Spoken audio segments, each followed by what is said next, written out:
তারাপীঠ পশ্চিমবঙ্গের বীরভূম জেলার মধ্যে অবস্থিত এই স্থানটি।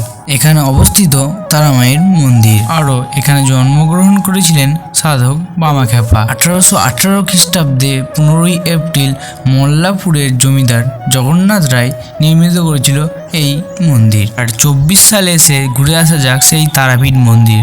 আমরা যাত্রা করব ট্রেনে। সকালবেলা স্টেশনে আসলে বোঝা যায় মানুষ তার নিজের কাজে কতটা ব্যস্ত। সকালবেলা তারা যেমন অফিসে বেরিয়ে যায়, ঠিক তেমনই অফিস শেষে এমনভাবেই তারা চলে আসে নিজের বাড়ি। তারাপীঠ যাওয়ার জন্য তোমাদের যে স্টেশনে নামতে হবে প্রথম, সেটা হলো রামপুরহাট, এবং আমি সেখানে নেমে পড়েছি। 3 ঘন্টা ট্রেন জার্নির পর আমাদের খুব খিদে পেয়ে গেছিল, তাই আমরা চলে এসেছি একটা হোটেলে খাবার খেতে। এখান থেকে যাবো হোটেলে, তারপর যাবো বেড়াতে। আমরা চলে এসেছি এবং এখান থেকে ফ্রেশ হয়ে রেডি হয়ে নেব।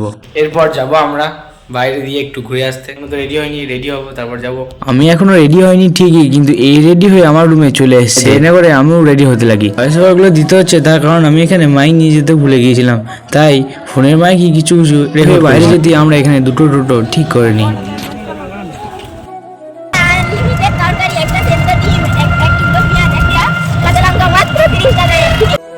ইসকন মন্দিরের ভিতরে জুতো পরে যাওয়া একদমই নিষেধ ছিল, তাই দেখতে পাচ্ছ এখানে শু এবং মোজাগুলো খুলে আমরা গাড়ির মধ্যে রেখে যাচ্ছি। এটাই হলো তারাপীঠের ইসকন মন্দির। এর বাইরের থেকে দেখতে যতটা সুন্দর, এর ভিতরটা আরো সুন্দর। দেরি না করে ভিতরে প্রবেশ করি আমরা। ভিতরে এইগুলো মনে হচ্ছিল একদমই সোনার, কিন্তু এটা সোনার কিনা এখনো পর্যন্ত জানি না। এবং ওপরে দেওয়ালে ছবিগুলো খুবই সুন্দরভাবে 3D ভাবে করা ছিল। সন্ধ্যা আরতি, এবং সবাই সন্ধ্যা আরতিতে যোগদান করে। সবকিছু দেখা শেষে আমরা এই এক্সিট পথ থেকে বাইরে বের হয়ে আসি, কিন্তু তখনও সন্ধ্যা আরতি শেষ হয়নি। আরো অন্যান্য জায়গায় ঘুরতে হবে বলে আমরা সেখান থেকে চলে আসি। তার পর্ব তো শেষ, কিন্তু এদের এখনো ছবি তোলার পর্ব শেষ হয়নি, তাই এরা একে একে দাঁড়াচ্ছিল এবং আমি হলাম এদের ক্যামেরাম্যান। এই মন্দিরটারই পাশে আছে একটা বইয়ের দোকান। আমরা চলে আসি এই বইয়ের দোকানের সামনে। এই বইয়ের দোকানে আমরা বই দেখার পর চলে যাই আমাদের অন্যান্য জায়গা ঘুরতে যাওয়ার জন্য। মন্দির থেকে বেরিয়ে দিচ্ছিল তিলক, এবং আমরা সবাই কপালে তিলক নিয়ে চলে যাই অন্য মন্দির দেখার জন্য। সবাই এখানে দাঁড়িয়েছিল এবং কাকার ভাই গিয়েছিল এই মন্দিরের টিকিট কেটে আনতে। মানে পুরোপুরিভাবে মোবাইল নিয়ে যাওয়া নিষিদ্ধ ছিল, তাই এখানে আমরা মোবাইলগুলো জমা করে দিই। এরপর আমরা যে পুকুরটার সামনে আসছি, সেই পুকুরটার নিচের মন্দির আছে, এবং দেখতে পাচ্ছ এই মন্দিরের ত্রিশূলটা মাত্র উপরে উঠে আছে এবং নিচে মন্দিরটা অবস্থিত। মন্দিরটার সবকিছু ডিটেলস লেখা আছে এই দেয়ালে।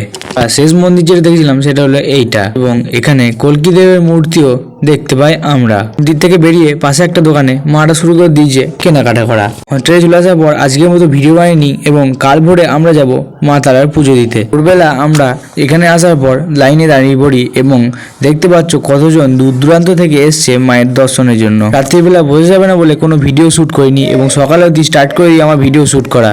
মন্দিরটা আমি ফোনে দেখেছি, কিন্তু আজ আমি নিজের চোখে দেখলাম সামনে থেকে। এখন বাজছিল 6:30। আমাদের পুজো দেওয়া হয়ে গিয়েছিল কমপ্লিট। তো ভিড়ের মধ্যে আমি তো লাইন থেকে বের হয়ে পড়েছি, কিন্তু সবাই এখন লাইন থেকে বের হতে পারেনি, তাই তাদের জন্য এখানে ওয়েট করছি। এখান থেকে তারাপীঠ মন্দিরকে বাই বাই করে নিয়ে চলে আসি চা খাওয়াতে। এখানে খাওয়া হয়ে গেলে আমরা চলে যাই রুমে, গিয়ে একটু ফ্রেশ হয়ে আমরা যাব বামাখ্যাপার বাড়ি দেখতে। তারাপীঠে প্রচুর মন্দির, এবং আমরা সেই রকমই অন্যান্য মন্দিরগুলোতে ঘুরতে চলে আসি। কিন্তু এখানে বাঘের এই কার্টুনটা নামানো আছে, কারণ এখানে ছবি টবিও তোলা হয়। মা এখানে পুজোর ডালাগুলো সাজিয়ে নিচ্ছিল মন্দিরে পুজো দেওয়ার জন্য। পুজো শেষে এখানে ক্যামেরার ফটো শুটিং করতে শুরু করে দেয়। আমরা আসি তারাপীঠ মহাশ্মশানে। এখানে আমরা হেঁটে যাচ্ছিলাম তারাপীঠ মহাশ্মশানটা যেখানে অবস্থিত সেই জায়গাটা যাওয়ার জন্য। এখন আমাদের সামনে যে ঘাটটা দেখতে পাচ্ছ, এটা হলো সাধক বামাখ্যাপার প্রতিষ্ঠিত ঘাট। এর কোলের মধ্যে ছিল একটা কালো বিড়াল, এটা দেখেই খুবই ভয় লাগছিল।